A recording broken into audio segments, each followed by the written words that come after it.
열왕기하 21장 1절에서 9절 봉독해 드리겠습니다.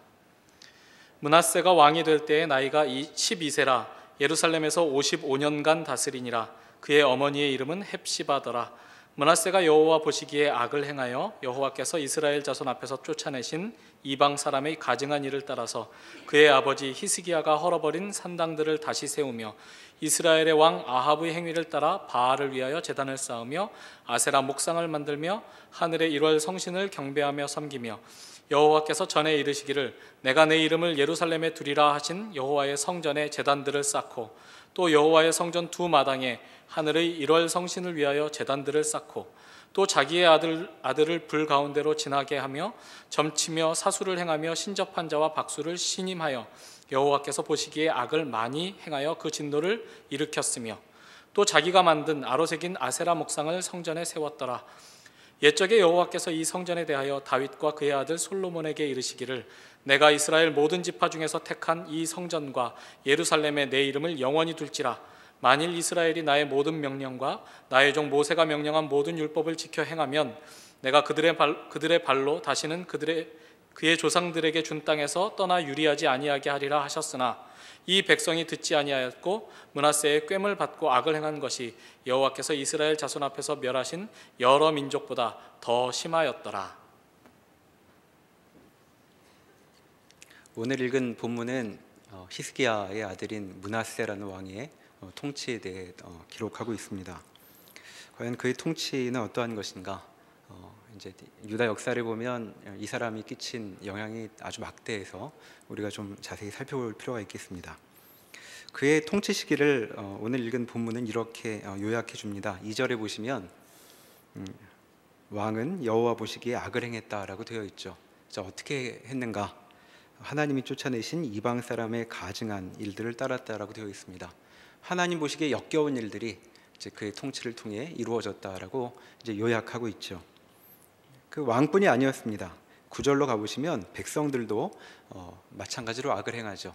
그 므낫세의 인도를 받아 꾀임을 받아 악을 행했다고 얘기하고 있습니다. 자, 백성들도 하나님께서 이미 멸하신 여러 민족보다도 더 심하게 악을 행했다라고 거기 기록하고 있죠.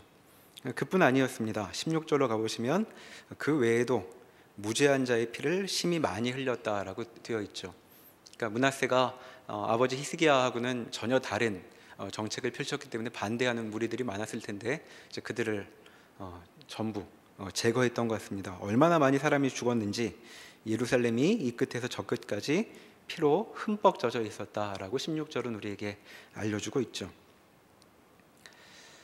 자, 이 일로 하나님께서 이 일을 그대로 두시지 못할 것이라고 12절에 보면 말씀하고 있습니다. 이와 같은 므낫세의 시기의 통치, 이 시대의 일에 대해서 하나님은 12절에 보시면 이렇게 얘기하시죠. 내가 이제 예루살렘과 유다에 재앙을 내릴 것이다. 듣는 자마다 두 귀가 울릴 만한 그런 재앙이 있을 것이다 라고 얘기합니다. 자, 누구나 듣기만 해도 가슴이 내려앉을 만한 그런 재앙이 있을 것이라고 얘기합니다. 므낫세의 통치는 과연 어떤 일을 그 유다 역사에 가져오는 것일까요? 그에 대한 실마리가 몇 장을 넘겨보시면 23장에 이렇게 기록되어 있습니다. 열왕기하 23장 24절로 가보시죠. 자, 므낫세가 55년 동안 이스라엘 왕들 중에 가장 긴 시간 동안 통치를 했는데 그 이후에 이제 손자가 요시야 왕입니다. 그러니까 요시야 때는 이제 종교 개혁이 벌어지는데 거기 이렇게 기록되어 있습니다. 24절부터 보시면 요시야가 또 유다 땅과 예루살렘에 보이는 신접한 자와 점쟁이와 드라빔과 우상과 모든 가증한 것을 다 제거하였으니 이는 대제사장 힐기야가 여호와의 성전에서 발견한 책에 기록된 율법의 말씀을 이루려 함이라. 요시야와 같이 마음을 다하며 뜻을 다하며 힘을 다하여 모세의 모든 율법을 따라 여호와께로 돌이킨 왕은 요시야 전에도 없었고 후에도 그와 같은 자가 없었더라. 24절에 보시면 므낫세가 이룬 여러 가지 일들을 다시 원래대로 돌려놓는 일에 이제 요시야가 굉장히 애를 많이 썼던 것으로 보이죠. 그는 새로 발견된 율법책에 따라 원래대로의 신앙, 하나님께서 원래 가르쳐 주신 대로의 신앙으로 돌아가려고 애썼다고 얘기합니다. 얼마나 그 열심이 컸는지 25절에 사람한테 이런 표현을 잘 쓰지 않는데 마음을 다하여 뜻을 다하며 힘을 다하여 그렇게 했다라고 얘기하고 있죠. 그리고 나서 그 일의 의미를 26절에서 이렇게 얘기합니다. 그러나 여호와께서 유다를 향하여 내리신 그 크게 타오르는 진노를 돌이키지 아니하였으니 이는 므낫세가 여호와를 경노하게 한 그 모든 경노 때문이라. 여호와께서 이르시되 내가 이스라엘을 물리친 것 같이 유다도 내 앞에서 물리치며 내가 택한 이 성 예루살렘과 내 이름을 거기에 두리라 한 이 성전을 버리리라 하셨더라. 요시야가 그렇게 전무후무하게 하나님 앞에 열심을 내어 다시 하나님께로 돌아가려고 애썼는데 그 일이 뜻대로 이루어지지 못했다라고 얘기하죠. 그 이유는 므낫세 때문이라고 얘기합니다. 므낫세가 격발시킨 하나님의 진노를 돌이킬 수 없었다라고 얘기하고 있죠. 그러니까 므낫세가 지금 므낫세 55년 동안에 벌어졌던 일은 굉장한 무게의 일임을 우리가 알 수 있습니다. 이 일 때문에 그 이후에 어떤 왕도 그렇게 생긴 흐름을 되돌릴 수 없었다라고 지금 얘기하고 있기 때문이죠.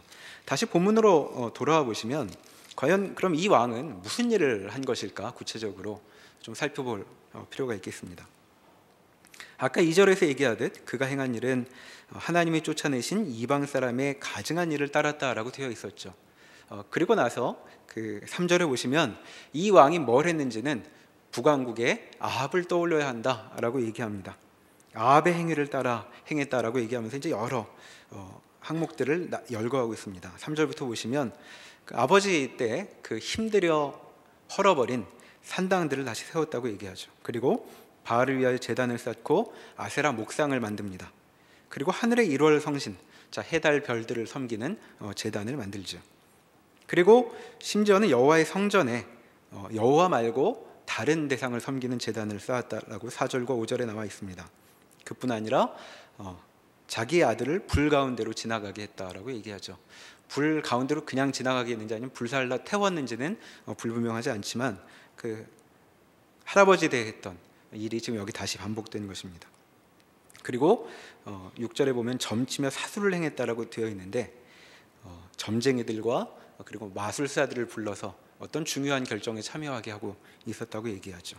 그리고 신접한 자와 박수를 신임했다고 얘기합니다. 이제 신임했다는 말은 이제 그 정부에 이제 이런 사람들을 앉혔다는 뜻이 됩니다. 자, 신접한 자는 영매죠, 영매. 죽은 홀령들을 불러서 무언가를 묻는 사람들이 신접한 자입니다. 그리고 박수, 무당이죠. 무당을 불러서 중요한 결정들에 참여하게 하는 일을 이제 했다고 얘기합니다. 그리고 이런 일들을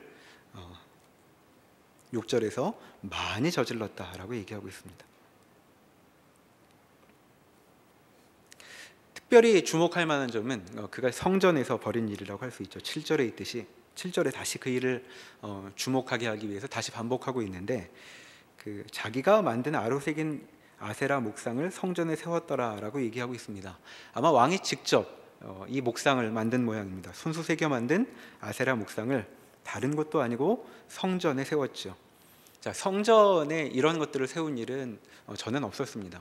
우상을 섬겨도 그 성전 마주 보이는 다른 공간에 다른 우상의 신전을 세우든가 제단을 세우든가 했는데 지금 그 므낫세 왕은 여호와의 성전 안에다가 이런 장치들을 마련하고 있죠.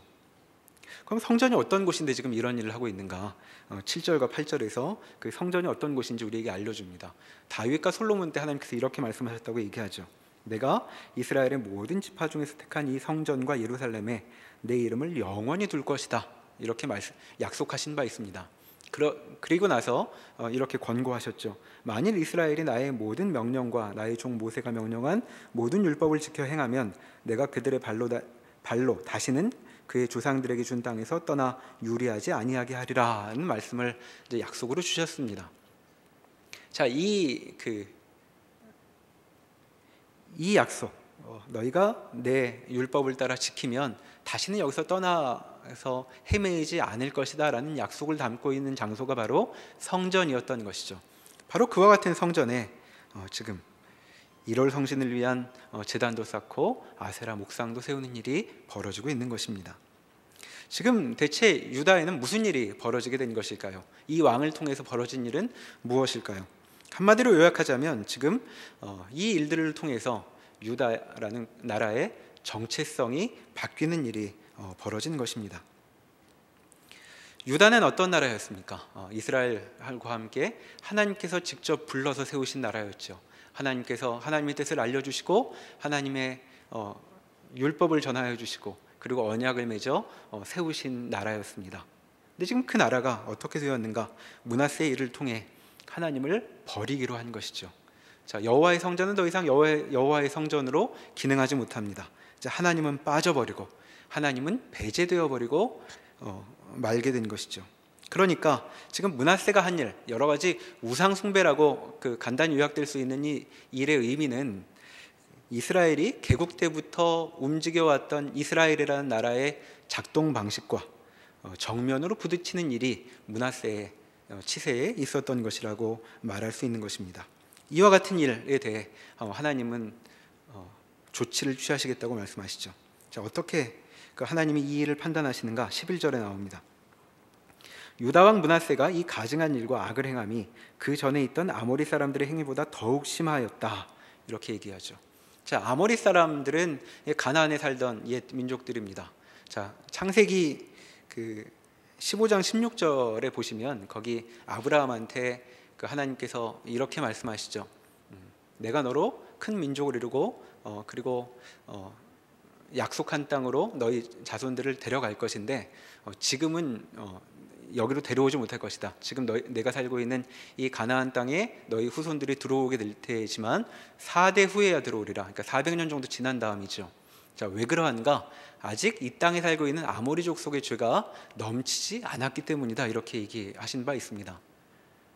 그런데 지금 므낫세를 통해 무슨 일이 벌어지고 있냐 하면 그 아모리 족속보다도 더 심한 일이 여기에서 벌어지고 있다라고 지금 얘기하고 계시는 것이죠.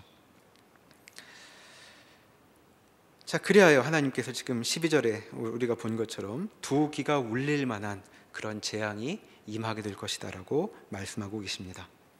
자, 그 일을 몇 가지 비유로 13절에 말씀하고 계시지요.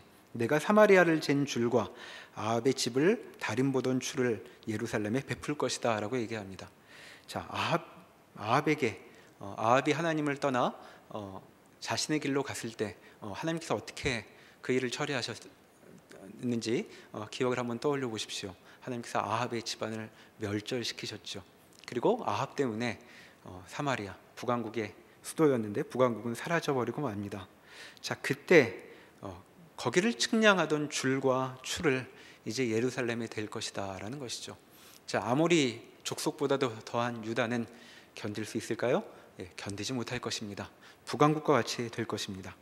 또 비유를 드시기를 사람이 그릇을 씻어 엎음같이 예루살렘을 씻어버릴 것이다, 씻어 엎을 것이다, 이렇게 얘기하고 있습니다. 더 직접적으로 14절은 이렇게 얘기하죠. 내가 나의 기업에서 남은 자들을 버려. 자, 남은 자들은 누구일까요? 북왕국은 다 사라져버리고 이제 남아있는 유다를 뜻하는 것일 것입니다. 그들을 버려 그들의 원수의 손에 넘긴즉 그들이 모든 원수에게 노략거리와 겁탈거리가 될 것이다 라고 말씀하고 있습니다. 이제 이 나라는 망하게 될 것이다 라고 말씀하고 있는 것이죠. 왜 이렇게까지 하셔야 하는가? 15절에 그 맥락이, 하나님께서 이렇게 대응하셔야만 하는 맥락이 이렇게 나옵니다. 이는 애굽에서 나온 그의 조상 때부터 오늘까지 내가 보기에 악을 행하여 나의 진노를 일으켰음이니라 하셨더라. 자, 지금 므낫세만으로 이 일이 벌어지는 것이 아니라는 얘기죠. 조상 때부터 이런 일이 계속 누적되어 왔다는 것입니다. 그리고 므낫세 대에 이르러 이 일은 돌이킬 수 없는 정도까지 가게 되었다는 것이죠. 자, 지난 역사 동안, 지난 이스라엘과 유다의 역사 동안 하나님께서 무엇을 하셨는가? 이제껏 참으셨다는 얘기입니다. 내내 이와 같은 일이 벌어졌지만 이제껏 참으셨다는 것이죠. 그런데 이제는 더 이상 참지 않기로 하겠다라고 말씀하고 계십니다. 과연 지나간 시간 동안, 그 지난 유다의 역사 동안 누가 더 힘들었을까요? 이 일을 지켜보시는 하나님이었을까요? 아니면 계속 자기 뜻대로 살고 있던 유다 백성들일까요? 아마 유다 백성들과 유다의 왕은 자신들이 무슨 일을 벌이고 있는지 다 알아보지 못했을 것입니다. 그러나 그 대를 거듭하며 이들과 함께 하셨던 하나님은 지금 이 일이 어떻게 쌓여가고 있는지, 어디로 가고 있는지를 아주 분명히 알고 계셨겠죠. 그 하나님께서 이제 이렇게 말씀하시는 것입니다. 하나님은 지금 이들의 나라, 이 유다를 접으시겠다고 말씀하고 계십니다. 너희와는 더 이상 상관하지 않을 것이다. 이 나라 내가 세웠지만 이제 무너뜨릴 것이다 라고 말씀하고 계시죠. 물론 우리는 하나님께서 유다를 멸망시키는 것으로 이스라엘과 결별하시지 않았다는 것을 이제 지난 사람들로 알고 있습니다. 그러니 하나님의 마음이 그렇게 간단한 것은 아니었겠지만 적어도 이 시점에서 분명하게 드러나고 있는 것은 하나님께서 더 이상 이들과는 상관하시지 않겠다라는 뜻이죠. 내가 무언가 너희 족속과 가진 계획이 있지만 너희하고는 만나지 않을 것이고 너희 후손과 내 용권을 다루게 될 것이다, 이렇게 얘기하고 있는 것입니다. 이제까지는 이스라엘이 여러 번 반복하며 하나님의 뜻을 저버렸지만 한 번도 하나님께서 그 표면 위로 꺼내시지 않았던 주제를 여기 꺼내시고 있는 것이죠. 이제껏 한 번도 꺼내시지 않았던 일, 나라가 망하는 일을 결정하시게 된 것입니다. 대체 므낫세 때 무슨 일이 있길래 우리가 보기에는 비슷한 우상숭배, 늘 있었던 그런 일이 반복되는 것처럼 보이는데 도대체 무슨 일이 벌어졌길래 마치 계속 늘어날 수 있었던 고무줄 또는 스프링이 이제 끊어져 버린 것 같은 일이 여기 있게 된다고 하나님께서 말씀하시는 것일까 묻게 되는 것이죠. 앞서 7절에서 말했던 7절이 우리에게 보여주었던 것처럼 성전 안에서까지 하나님 말고 다른 신을 섬기는 일이 여기 자행된 것은 우리에게 여러 가지 상징적인 의미를 담고 있다고 말할 수 있겠습니다. 지금 이 일을 통해 므낫세와 므낫세의 백성들은 어떤 뜻을 표하고 있는 것이냐 하면 더 이상 우리들의 삶에 여호와 하나님이라는 분이 들어와 있을 자리는 없습니다 라는 뜻을 여기 표하고 있는 것이죠. 우리 삶에 하나님이 들어올 몫은 없습니다. 하나님이 자리할 곳은 없습니다 라는 것입니다. 이제 이스라엘 족속은, 유다는 하나님께 독립선언을 한 셈이죠. 이제까지는 애매하게 두 마음을 품고 여기도 섬겼다 저기도 섬겼다, 아니면 둘 다 섬겼다 하듯 그렇게 있었지만 이제부터는 한 마음으로 살기로 하겠다고 하나님 앞에 선언한 셈이 되는 것입니다. 이제 우리는 하나님 없이 살 것입니다. 이와 같은 일은 어떤 의미가 있는 것일까요? 아까 8절에 보면 하나님께서 이렇게 말씀하신 바 있죠. 너희가 내가 명령한 율법을 지켜 행한다면, 내가 준 명령을 지켜 행한다면 너희는 다시는 내가 준 땅으로부터 떠나 유리하지 않게 될 것이다 라는 말씀을 하셨습니다. 그런데 지금 이 선언을 통하여서 유다는 8절 하반부에 나와 있는 일을 이루게 되는 것이죠. 떠나기로 한 것이죠. 하나님으로부터 떠나기로 한 것입니다. 그리고 그들이 의도하진 않았지만 스스로 나무의 밑동을 잘라버린 것처럼 자신들이 받은 땅으로부터 떠나 유리하게 되는 것이죠. 자, 어떻게 그런 상황을 이제 불러들이게 된 것일까요? 그것은 8절 상반절에 있는 그 조건절을 움직였기 때문입니다. 자, 더 이상 하나님을 고려하지 않기로 하는 것, 자, 하나님의 율법을 따르지 않기로 하는 것, 하나님의 율법을 그냥 불순종할 뿐이 아니라 하나님 없이 살기로 하는 그 일을 통하여서 그 하반절이 경고하고 있는 것과 같은 그런 상황을 불러들이고 있는 것이죠. 자, 이제 유다는 어떻게 될까요? 하나님은 이제 이 경고, 이제 말씀하신 이 재난을 기어이 가져오시고 말 것인가 묻게 됩니다. 역대하에 보면 그 므낫세에 대한 이런 기록이 나와 있죠. 여러분 그 역대하 33장으로 한번 넘어가 보시죠. 구약 702면 어간에 있습니다. 거기 보면 열왕기하에는 소개되어 있지 않은 므낫세의 다른 에피소드가 기록되어 있습니다. 역대하 33장 10절입니다. 제가 읽어보겠습니다. 여호와께서 므낫세와 그의 백성에게 이르셨으나 그들이 듣지 아니하므로 여호와께서 아수르 왕의 군대 지휘관들이 와서 치게 하심에 그들이 므낫세를 사로잡고 쇠사슬로 결박하여 바벨론으로 끌고 간지라. 그가 환난을 당하여 그의 하나님 여호와께 간구하고 그의 조상의 하나님 앞에 크게 겸손하여 기도하였으므로 하나님이 그의 기도를 받으시며 그의 간구를 들으시사 그가 예루살렘에 돌아와서 다시 왕위에 앉게 하심에 므낫세가 그제서야 여호와께서 하나님이신 줄 알았더라. 자, 므낫세가 그 열왕기하에서는 내내 악한 왕으로만 소개되었던 므낫세가 여러 어려움을 겪고 하나님께로 돌아오게 된 일을 여기 기록해주고 있습니다.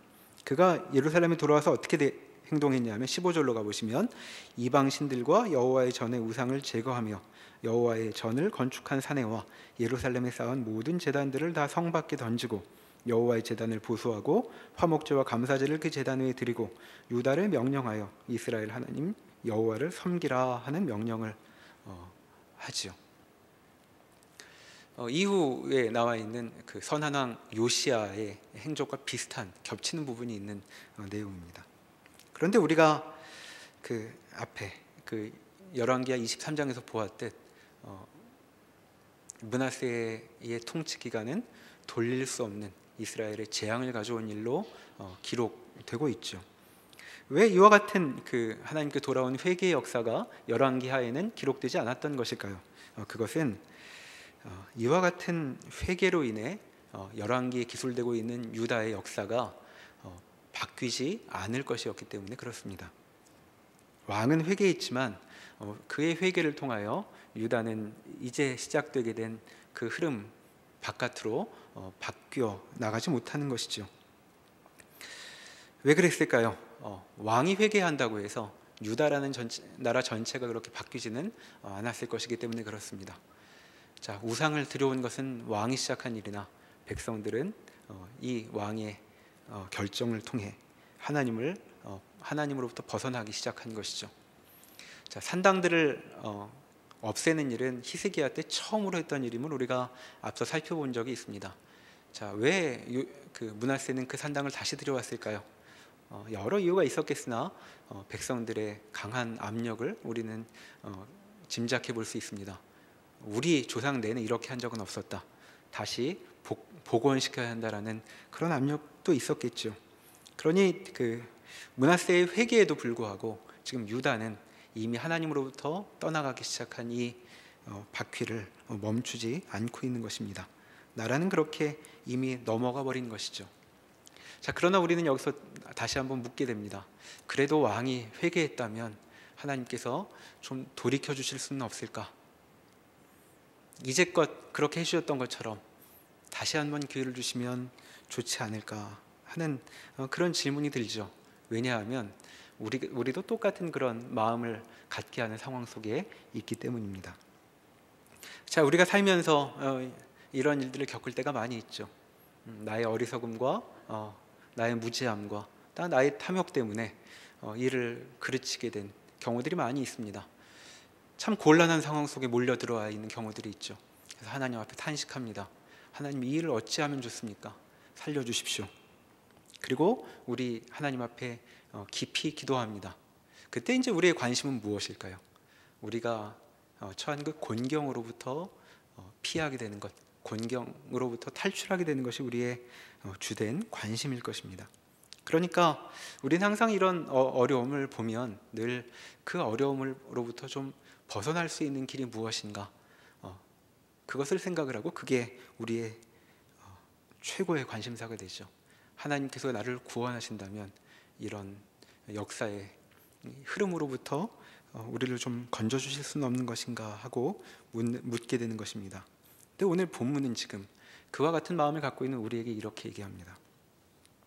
그럴 수는 없다. 언제까지나 그렇게 되돌릴 수 있는 것은 아니다 하고 지금 말씀하고 있는 것이죠. 유다는, 므낫세는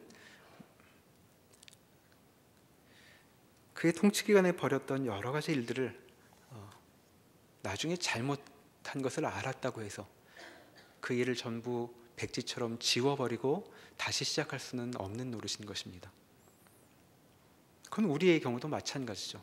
우리가 저지른 일들을, 우리가 많이 만들어낸 그 일들을 마치 없었던 것처럼 그 이후에는 우리의 미래에는 아무 영향도 끼치지 못하게 그냥 덮어버릴 수는 없는 노릇입니다. 하나님께 그렇게 구할 수도 없는 것이죠. 하나님, 이번만 살려주시면 제가 다시 제대로 해보겠습니다라고 구할 때가 얼마나 많았습니까? 그렇게 기도해서 여기까지 왔죠. 그런데 그 일은 영원히 반복될 수 있는 것이 아닙니다. 어느 순간 우리는 더 이상 주께 그렇게 구할 수 없는 자리까지 갈 수 있죠. 스프링이 끊어져 버린 것처럼 이 재앙을 더 이상 돌이킬 수 없는 것 같은 일이 기다리게 되는 것입니다. 자, 그래서 우리는 이제 묻게 됩니다.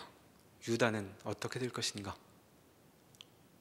이제 몇 명의 왕이 뒤에 더 남아 있는데 유다는 어떻게 될 것인가? 그리고 그 왕들은 대체 무엇하러 또 등장을 하는 것인가? 우리가 이제 다음번에 요시아에 대해서 살펴보게 되겠지만 요시아는 굉장히 많은 일을 합니다. 히스기야와 함께 유다의 선한 왕으로 손에 꼽히는 왕이죠. 그가 평생 31년 동안 수고를 했는데 그의 일은 이미 결정된 유다의 멸망을 전제로 하고 벌어지는 일들이죠. 그러니까 과연 그의 열심은 어떤 의미가 있는가 우리가 앞으로 또 살펴보게 될 것입니다. 그런데 거기로 넘어가기 전에 므낫세를 통하여 벌어진 이 유다의 현실을 한번 음미해 볼 필요가 있죠. 이미 유다는 스프링이 끊어져 버렸습니다. 더 이상 이 역사의 흐름을 역전시킬 방도는 없지요. 자, 그게 무슨 뜻일까요? 이제 곤고한 미래가 기다리고 있을 것이라는 얘기입니다. 나라는 망할 것이고 죽임을 당하고 끌려가게 될 것입니다. 이제 이 후손들은 낯선 곳에서 여생을 보내게 될 것입니다. 그리고 그 밑에 후손들은 조상들이 알지 못한 땅에 포로로 인생을 보내게 될 것이죠. 그러면 유다는 그렇게 망해가게 될 터인데 유다란 그렇게 끝날 것인가? 이제 그러면 그러한 곤고한 미래로 유다는 끝장이 나는 것인가? 하나님은 그 끝이 결정되어 있는 더 이상 돌이킬 수 없는 유다를 향해 이렇게 다시 말씀하십니다. 아직은 끝이 아니다라고 말씀하시죠. 그것이 이제 이 역사의 끝부분에 등장한 여러 선지자들을 통해 주어지는 말씀입니다. 우리가 이미 알고 있듯이 유다의 이야기는 유다가 패망한 이후까지 이어져 가고 있죠. 포로 시기까지도 계속 구약의 역사는 이어져 갑니다. 심지어는 그것으로도 아직 끝이 안 났다고 신약에 이르기까지 하나님께서 시작하신 일은 계속 이어져 가죠. 자, 하나님은 아직 끝이 아니라고 하시지만 유다가 지금 당면해야 할 몫은 자신들이 끊어버린 이 현실을 살아야 하는 것입니다. 하나님은 아직 끝이 아니라고 하시지만 그럼에도 유다는 자신들이 벌여온 일의 결과를 안고 살아야 하는 것이죠. 그런데 유다는 그것도 잘하지 못합니다. 이제 일이 이렇게 되고 난 이후에 여러 선지자들이 와서 예언을 하죠. 멸망을 받아들여라 라고 얘기할 때 대표적인 선지자가 예레미야였는데 예레미야를 가만히 두지 못합니다. 이렇게 살아놓고 하나님의 멸망도 듣고 싶어 하지 않죠. 선지자란 그런 말할 처지가 아니다. 선지자는 우리가 살아날 것이라고, 이 곤경으로부터 해방될 것이라고 얘기해야지 너같이 말하면 곤란하다. 그래서 잡아 가두지요. 그것이 이후 유다가 자신들이 지금 어떤 자리에 있는지를 깨닫지 못하고 알아보지 못하고 선지자에게 행했던 행동이었음을 알고 있습니다. 그러나 유다는 그렇게 행동할 것이 아니었죠. 이제부터 펼쳐질 일은 조상 때와는 다른 일입니다. 이미 벌어진 일, 다가올 일을 앞에 외면하지 않고 마음에 담아두고 새로운 삶을 시작해야 했던 것이죠. 그와 같은 대표적인 장면이 예레미야서에 이렇게 기록되어 있습니다. 예레미야 29장으로 한번 가보시죠. 구약 1096면입니다.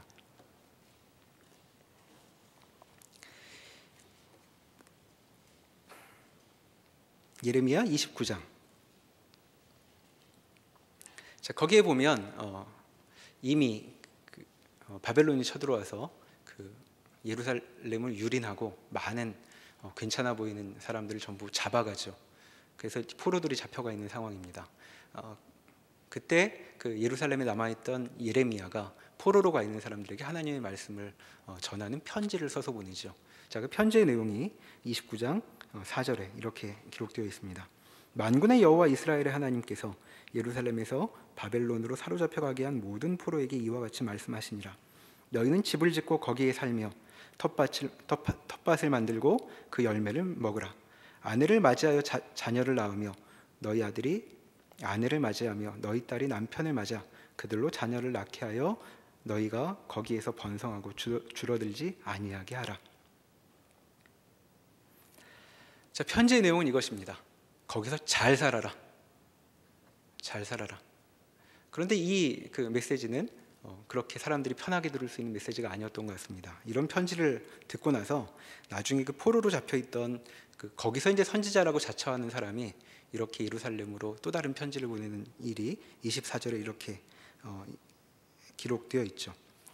24절에 보면 스마야라는 사람이 예루살렘으로 편지를 보내는데 이렇게 보냅니다. 거기 예루살렘의 제사장한테 보내죠. 26절에 보면 여호와께서 너를 제사장 여호야다를 대신하여 제사장을 삼아 여호와의 성전 감독자로 세우심은 모든 미친 자와 선지자 노릇을 하는 자들을 목에 씌우는 나무고랑과 목에 씌우는 쇠고랑을 채우게 하심이거늘 이제 내가 어찌하여 너희 중에 선지자 노릇을 하는 아나돗 사람 예레미야를 책망하지 아니하느냐. 그가 바벨론에 있는 우리에게 편지하기를 오래 지내야 하리니 너희는 집을 짓고 살며 밭을 일구고 그 열매를 먹으라 하셨다 하니라. 도대체 뭐 하고 있는 거냐? 지금 이 포로로 오랫동안 살겠다고 편지까지 보내고 있는 예레미야를 그대로 두다니, 그런 미친 자는 쇠고랑을 채워서 입을 막아야 한다라고 지금 편지를 보내고 있는 것입니다. 자, 포로로 가 있는 사람들, 자, 포로로 왜 가게 됐을까요? 자, 므낫세 같은 일들이 벌어졌기 때문입니다. 자, 이 사람들이 신앙이 좋았던 사람들이 아니었겠죠. 스스로 자초해서, 조상들의 자초해서 이제 나라가 망하게 되었습니다. 나라가 망하는 일이 코앞에까지 다가와 있습니다. 자, 계속 사람들은 묻습니다. 하나님이 계신다면 우리 건져내 주셔야 합니다. 하나님이 계신다면 바벨론이 쳐들어와도 우리를 지켜주셔야 맞는 것입니다 라고 지금 얘기하고 있죠. 그런데 예레미야는 하나님의 말씀을 담아 이렇게 얘기하고 있죠. 너희는 거기 가서 살아야 하는 것이다. 오래 살아야 할 것이니 거기서 집도 짓고 텃밭도 일구고 그리고 열매도 먹으며 건강히 잘 살아라. 자식들도 시집장가 보내고 자식들을 많이 낳게 해라. 왜냐하면 거기서의 너희의 목표는 6절에서 말하고 있는 것처럼 거기서 번성하고 줄어들지 않는 것, 그것이 너희 인생의 목표이기 때문이다. 이렇게 얘기하고 있는 것이죠. 자, 므낫세처럼 나라가 이제 더 이상 돌이킬 수 없는 상황을 넘어가 버린 상태에 살게 된다는 것이 무엇일까요? 때로 우리가 살면서 이제 더 이상 하나님의 도우심을, 이제까지 무언가 도와주시라고 말씀하셨던 것으로는 해결되지 않은 더 기막힌 상황 속으로 몰려 들어갔을 때 과연 우리에게는 무슨 일이 기다리고 있는 것일까요? 그저 망하고 마는 것일까? 내 인생은 이렇게 끝나고 마는 것일까? 하고 묻게 될 때가 있습니다. 그와 같은 자리에 있는 유다 사람들에게 지금 예레미야를 통해 하나님께서 말씀을 주고 계시죠. 그리고 이 말씀은 우리에게도 주어지는 것일 것입니다. 자, 하나님께서는 이렇게 얘기하십니다. 8절, 29장 8절을 계속 보겠습니다. 만군의 여호와 이스라엘의 하나님께서 이와 같이 말하노라. 너희 중에 있는 선지자들에게와 점장이에게 미혹되지 말며 너희가 꾼 꿈도 고지 듣고 믿지 말라. 내가 그들을 보내지 아니하였어도 그들이 내 이름으로 거짓을 예언함이라. 여호와의 말씀이니라. 여호와께서 이와 같이 말씀하시니라. 바벨론에서 70년이 차면 내가 너희를 돌보고 나의 선한 말을 너희에게 성취하여 너희를 이곳으로 돌아오게 하리라. 여호와의 말씀이니라. 너희를 향한 나의 생각을 내가 아나니 평안이요 재앙이 아니니라. 너희에게 미래와 희망을 주는 것이니라. 너희가 내게 부르짖으며 내게 와서 기도하면 내가 너희들의 기도를 들을 것이요 너희가 온 마음으로 나를 구하면 나를 찾을 것이요 나를 만나리라. 지금 하나님께서 그들에게 기도하라고 말씀하고 계십니다. 자, 기도하면 내게 간구하고 부르짖으면 들을 것이다 라고 말씀하고 있죠. 자, 무엇이든지 구할 수 있습니다. 자, 하나님, 제가 이곳에서 집을 짓고 살아야겠습니다. 집을 잘 짓게 해주십시오 라고 기도할 수 있습니다. 자, 텃밭을 가꾸는데 열매가 잘 맺히지 않습니다. 도와주십시오 라고 기도할 수 있습니다. 자, 자녀를 결혼시켜야 되겠습니다. 자식이 아직 안 생깁니다. 그 일을 놓고 간구할 수 있습니다. 이렇게 무엇이든지 구하면 주께서 들으시겠다고 하시죠. 그런데 다만 한 가지만은 간구할 수 없다고 여기 얘기하고 있죠. 무엇을 간구할 수 없을까요? 이 포로된 자들이 무엇을 하나님께 기도할 수는 없을까요? 그것은 70년이 차기 전에 돌아가겠다고 하는 그 기도는 하나님께 할 수 없는 것입니다. 자, 우리 인생이 끝에 다다른 것처럼 여겨질 때, 더 이상 아무 희망이 없다고 느껴질 때, 그때 이 사실을 우리는 기억하면 좋겠습니다. 자, 우리가 자초한 일들이 많이 있습니다. 우리가 어리석게 굴어서, 또 내 주위에 있는 사람들이 어리석게 굴어서, 내 부모가 어리석어서 내가 이 막다른 곳에 처해 있는지도 모르겠습니다. 자, 그때 우리는 자꾸 그렇게 기도하고 싶어지죠. 하나님, 이번만 건져주신다면, 이번만 어떻게 면제해 주신다면 주님, 다시 새롭게 일이 시작될 수 있을 것 같습니다. 그러나 하나님께서 그런 우리의 바람과는 다른 얘기를 여기 전해주고 계시는 것입니다. 거기서 살아라. 내가 희망이 없다고 말하는 그곳에서 견뎌라. 내가 견디기만 하면 거기서 내가 일을 이룰 것이다 라고 지금 말씀하고 있는 것이죠. 하나님은 뜻이 없어서 우리를 그곳에 쳐넣으신 것이 아닙니다. 하나님이 우리를 버리셨기 때문에 우리가 곤경을 당하고 있지 않습니다. 하나님의 백성들이라면 하나님께서 외면하셔서 어떤 일을 겪지 않습니다. 주께서 잊어버리시는 일은 하나님께서 백성 삼으시지 않은 사람들에게만 일어나는 일이지, 하나님의 백성에게는 주의 외면이란 있을 수 없습니다. 그럼 우리에게 주어져 있는 그 곤경들은 무엇일까요? 나도 감당할 수 없는 그 어려움들이란 과연 무엇일까요? 그것은 하나님의 더 긴 계획 속에 자리하고 있는 것입니다. 하나님은 어쩔 수 없어서 지금 유다를 멸망하게 하시지 않습니다. 유다에게 걸맞는 일로 이 결과를 감당하라고 지금 주고 계시죠.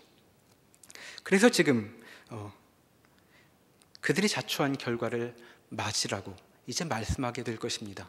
므낫세가 이 모양으로 나라를 엉망으로 만들어놨지만 하나님께서는 그 일을 받아들이라고, 감당하라고 말씀하고 계시는 것이죠.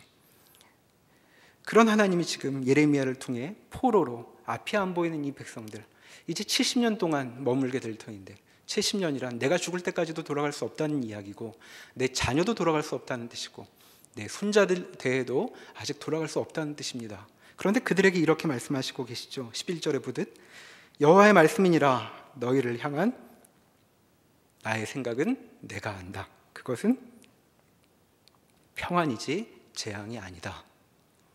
나는 지금 너희에게 미래를 보고 있다, 희망을 말하려고 하고 있다라고 얘기하고 있습니다.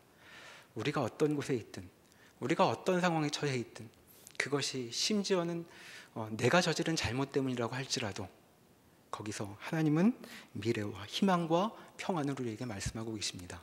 그러니 우리가 내가 있는 곳이 무언가 꼬여있는 상황이라고 여길 것이 아니라 주께서 일을 이루시는 바로 그 현장이라고 이해해야 맞을 것입니다. 다시 본문으로 넘어와 보시죠. 열왕기하 21장입니다.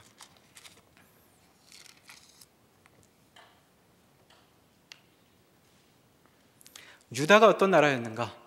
이렇게 요약해 주셨었죠. 7절이었습니다. 이 성전에 대하여 다윗과 그의 아들 솔로몬에게 이르시기를, 내가 이스라엘의 모든 지파 중에 택한 이 성전과 예루살렘에 내 이름을 영원히 둘 것이다. 자, 하나님은 영원히 이름을 둘 것이라고 말씀하십니다. 다윗과 솔로몬은 그리고 그의 후손들은 하나님께서 두려고 하시는 곳이 성전이라고 생각했죠. 그런데 이후 역사는 그것이 성전이 아니라고 우리에게 가르쳐주고 있습니다. 하나님의 이름은 어디에 두어질까요? 하나님은 그 이름을 어디에 두십니까? 하나님의 백성들 가운데 두십니다. 그들이 어디 있든 그곳에 계시죠. 하나님은 더 이상 예루살렘에 머무시지 않습니다. 예루살렘에 갇혀 계시지 않습니다. 포로들이 바벨론으로 갔다면 바벨론에 계시는 것이죠. 하나님은 하나님께서 뜻하신 그 백성들과 함께 하시기로 마음을 먹으셨기 때문입니다. 그러니 지금 므낫세로 인하여 나라가 멸망한 이 시기에 하나님께서는 이렇게 다시 얘기하시는 것입니다. 너희가 그 자리를 외면하거나 그 자리로부터 도망가려고 하지 않는다면 그 자리는 내가 머물 바로 그 약속의 장소가 될 것이다. 내가 그 자리에 머물러 있기만 하다면, 이 멸망을 감당하고 하나님께서 이루실 일을 견디기로 다짐한다면 하나님의 일하심을 맛보게 될 것이다 라고 지금 말씀해 주고 있는 것입니다. 그래서 8절은 그저 조건적인 약속만이 아니죠. 너희가 내 율법을 지키면 너희는 어디로도 쫓겨가지 아니할 것이다 라는 이 말씀은 지금 현재의 약속으로 다시금 유다 백성들에게 주어지는 것입니다. 그들이 어디에 있든 이 기회가 다시 주어지고 있는 것이죠. 다시 하나님께로 돌아와라. 이 일을 감당하고 하나님께서 이 일을 통하여 이루실 것들을 소망하고 그 자리를 견딘다면 다시 너에게는 율법을 따라 살 기회가 열릴 것이다. 그리고 하나님의 말씀을 따라 살게 될 때에 너희는 영원토록 하나님의 백성으로 살게 되는 일을 맛보게 될 것이다 라고 얘기하고 있습니다. 너의 인생은 이렇게 끝일 것이 아니라 영원한 약속이 이루어질 그런 인생이다. 그러니 이제 하나님과 함께 이 길을 겪어갈 것이냐 하고 묻는 것이 므낫세의 통치를 통하여 유다가 맞이하게 된 현실이 되는 것이죠. 하나님은 우리에게 지금도 묻고 계십니다. 우리가 왜 지금 이와 같은 자리에 와 있는지 우리는 다 이해하지 못합니다. 우리 마음에는 원망도 있을 것입니다. 억울함도 있을 것입니다. 때로는 스스로를 용납할 수 없다는 마음도 있을 것입니다. 왜 내가 그때 그렇게 했을까? 왜 그때 그런 일이 생겼을까? 왜 그때 그런 인연이 있었던 것일까? 나는 왜 그때 그렇게 해서 이 자리에 오게 된 것일까? 하고 묻게 되는 그런 상황이 있겠죠. 그래서 아무도 내 상황을 이해할 수 없을 것 같고 나 스스로도 감당할 수 없어서 사라져버리면 좋겠다고 느낄 때가 우리 인생에 다가올 것입니다. 그러나 하나님께서 우리를 하나님의 백성으로 삼으셨으니 우리는 그렇게 우리 마음의 유혹에 넘어갈 수는 없을 것입니다. 우리가 서 있는 자리는 하나님께서 함께 하시는 자리입니다. 그것이 죄로 인한 결과라고 할지라도 하나님은 그것 때문에 우리를 버리지 아니하십니다. 하나님은 우리와 함께 하시고 지금 우리에게 다시 한번 묻고 계십니다. 나는 너와 이룰 영원한 약속이 있다. 그러니 지금 나와 함께 하겠느냐? 나와 함께 이 일을 겪어가겠느냐? 나와 함께 이 일을 지나면 영원한 약속이 이루어질 일이 앞에 있을 것이다. 그러니 용기를 내어라. 너는 버림받지 않았다. 하나님께서 우리에게 지금 그렇게 말씀하고 계십니다. 기도하겠습니다.